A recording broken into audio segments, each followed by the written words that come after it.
संबित पात्रा जी के चुनाव में मैं आया था और उन्होंने मुझे कहा था कि आप घोषणा करोगे तो मैं चुनाव जीतूंगा, और मैंने वहां घोषणा भी की थी, वो चुनाव भी जीत गए।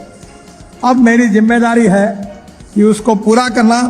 जो missing link on Chilka lake Satpada और कृष्ण प्रसाद ब्लॉक के बीच में थी, वो 8 किलोमीटर की लंबाई जिसमें 2 मेजर ब्रिजेस है, वो 500 करोड़ की लागत की है। उसका डीपीआर जल्दी ही पूर्ण हो जाएगा।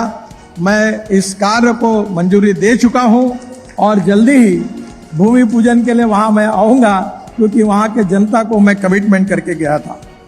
ओडिशा के लिए, इसके लिए ये जितने प्रपोजल आप तैयार करके मुझे भेज सकते हैं, जल्दी भेज दीजिए, मैं पूरे मंजूर कर दूंगा।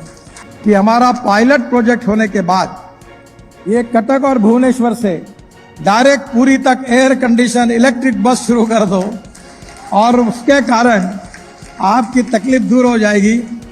आपको शायद लगता होगा कि मैं बोल रहा हूं तो होता कि नहीं होता, और मैं ठोकराड़ा मारने वाला नेता नहीं हूं, और मेरा भाषण मीडिया वाले रिकॉर्ड कर ले। मैं जो बोलूंगा वो डंके की चोट पर पूरा करके दूंगा। ओडिशा के लोकप्रिय मुख्यमंत्री आदरणीय मोहन चरण मांझी जी, आदरणीय उप मुख्यमंत्री श्रीमती प्रभा जी, आदरणीय उप मुख्यमंत्री कनकवर्धन जी,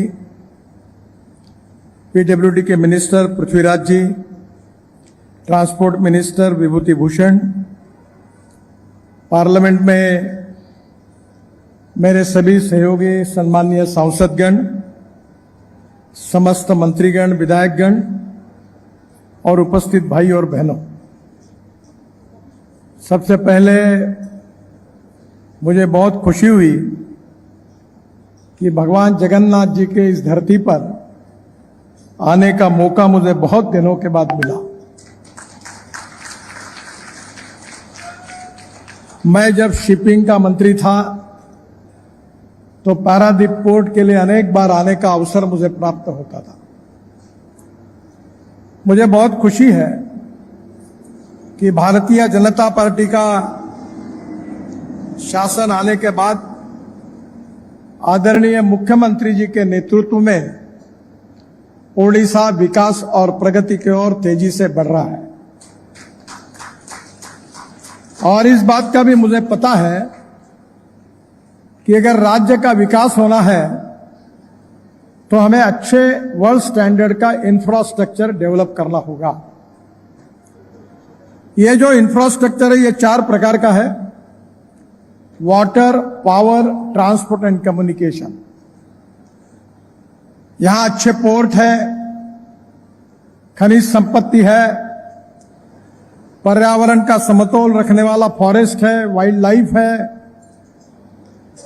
उसके कारण टूरिज्म को भी बहुत महत्व मिल सकता है, और इसलिए इन सभी क्षेत्रों में अगर विकास करना है तो रोड इंफ्रास्ट्रक्चर अच्छा डेवलप करना बहुत जरूरी है।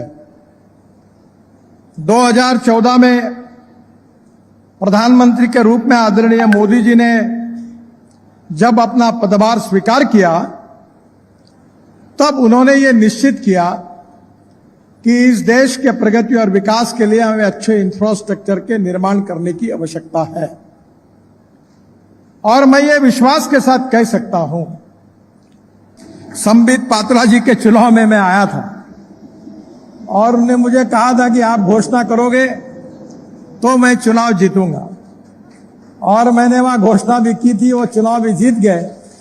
अब मेरी जिम्मेदारी है कि उसको पूरा करना। जो missing link on Chilka lake Satpada और कृष्ण प्रसाद ब्लॉक के बीच में थी, वो 8 किलोमीटर की लंबाई जिसमें 2 मेजर ब्रिजेस है, वो 500 करोड़ की लागत की है। उसका डीपीआर जल्दी ही पूर्ण हो जाएगा। मैं इस कार्य को मंजूरी दे चुका हूं और जल्दी ही भूमि पूजन के लिए वहां मैं आऊंगा, क्योंकि वहां के जनता को मैं कमिटमेंट करके गया था।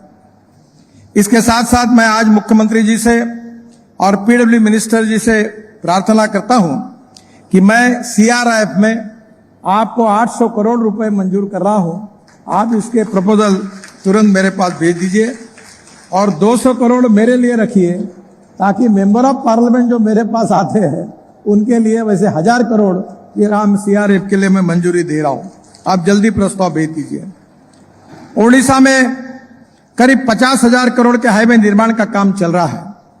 भद्रक से बालेश्वर 6 लेन 1200 करोड़, इसमें कटक कुंदरपुर 4 लेन मार्ग, कटक से पारादीप पोर्ट एवं खंडरपुर पोर्ट की कनेक्टिविटी अच्छी हो जाएगी। ये 1300 करोड़ 21 किलोमीटर। डुबरी से चंदीखोल 4 लेन मार्ग 800 करोड़ 40 किलोमीटर। कुआखिया मंगलपुर 4 लेन मार्ग 721 करोड़ 36 किलोमीटर। और इसके साथ साथ OMP चौक से बीरबाली तक एलिवेटेड कॉरिडोर, बीरबाती से कंदरपुर 4 लेन मार्ग, इसका काम जल्दी अवार्ड होगा और शुरू होगा, इसकी भी मैं घोषणा करता हूं।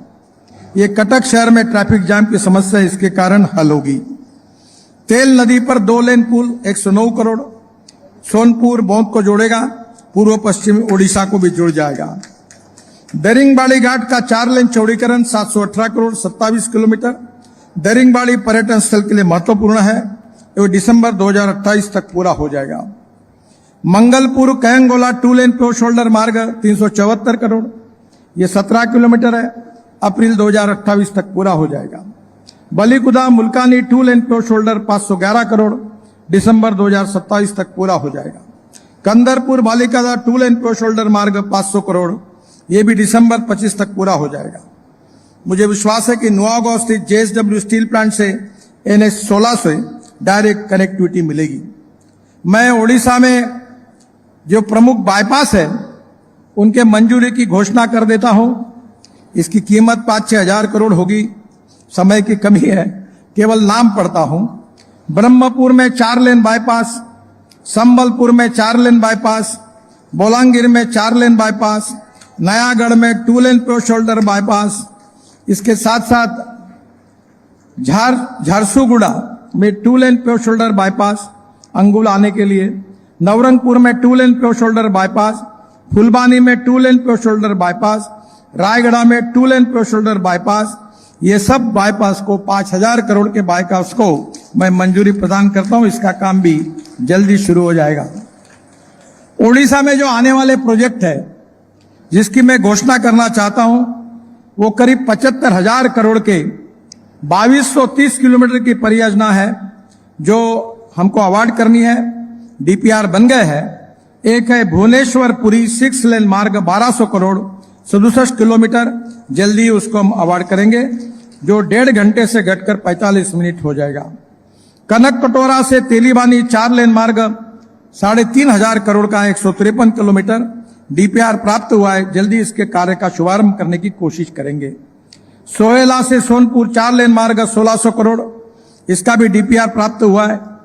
अगर सरकार लैंड एक्विजिशन और फॉरेस्ट एनवायरमेंट क्लियरेंस से जल्दी दे देगी तो हम जल्दी इसको शुरू कर देंगे। पुइंगटोला टांगी 6 लेन मार्ग 1600 करोड़, इसका भी DPR मिला है, ये भी मैं मंजूर घोषित कर रहा हूं और जल्दी इसका काम शुरू हो जाएगा। अथागढ़ अंगुल 4 लेन मार्ग 1000 करोड़, ये DPR मिल गया है। ये भुवनेश्वर से अंगुल के लिए बेहतर कनेक्टिविटी होगी और 2 घंटे से घटकर समय केवल 1 घंटा हो जाएगा। केंद्र सरकार के हमने योजना बनाई कि हमारे देश में 22 लाख ड्राइवरों की कमी है। अभी मैं ट्रांसपोर्ट मंत्री जी से अनुरोध करता हूं कि IBTR 17 करोड़ का है, बाद में RTDC 5.5 करोड़ का है और DTC में 1 करोड़।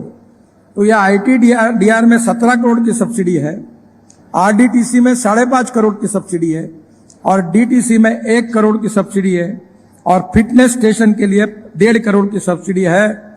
मैं ओडिशा के लिए इसके लिए ये जितने प्रपोजल आप तैयार करके मुझे भेज सकते हैं जल्दी भेज दीजिए, मैं पूरे मंजूर कर दूंगा। मैं जब पोर्ट का मंत्री था तो विशेष रूप से पारादीप पोर्ट पर मेरा विशेष प्रेम था। मेरा बजट 800 करोड़ का था और मैंने योजना बनाई थी 16 लाख करोड़ की। तो मुझे लोग पूछते पैसे कहां से लाते हो, तो मैं यही बताता हूं कि जैसे द्रौपदी के पास थाली थी कि कितने भी लोग खाना खाने के लिए आए कभी प्रॉब्लम नहीं आता था, वैसे मेरे लिए पैसे की कोई कमी नहीं है।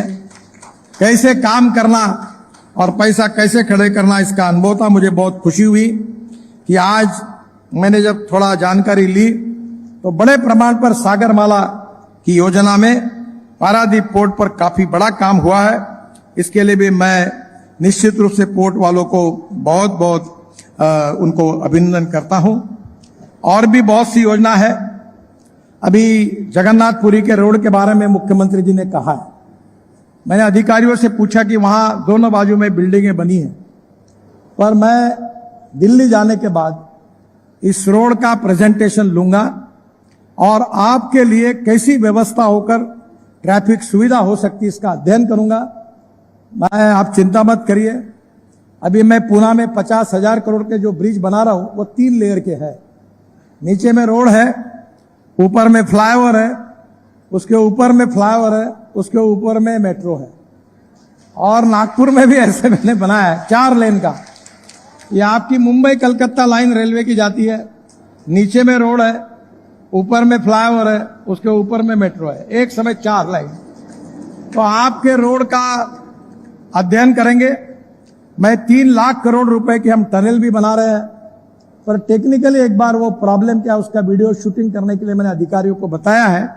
और देखने के बाद मैं निश्चित रूप से भगवान जगन्नाथ जी के दर्शन के लिए कैसे आसानी से आप पहुंच सकेंगे इसका मैं आपको अनुरोध करूंगा।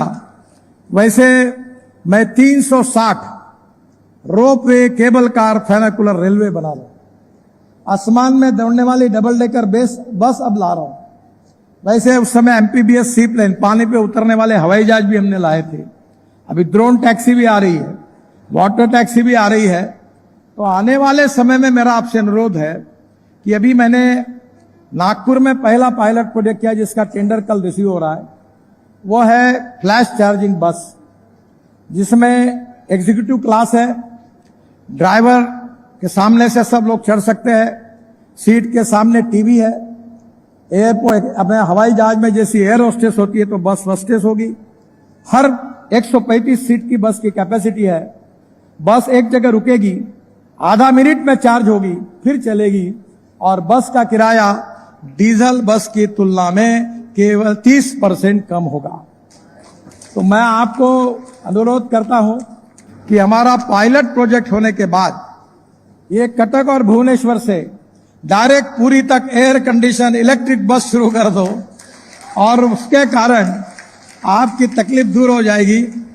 आपको शायद लगता होगा कि मैं बोल रहा हूं तो होता कि नहीं होता, पर मैं फोकराड़ मारने वाला नेता नहीं हूं और मेरा भाषण मीडिया वाले रिकॉर्ड कर ले। मैं जो बोलूंगा वो डंके की चोट पर पूरा करके दूंगा।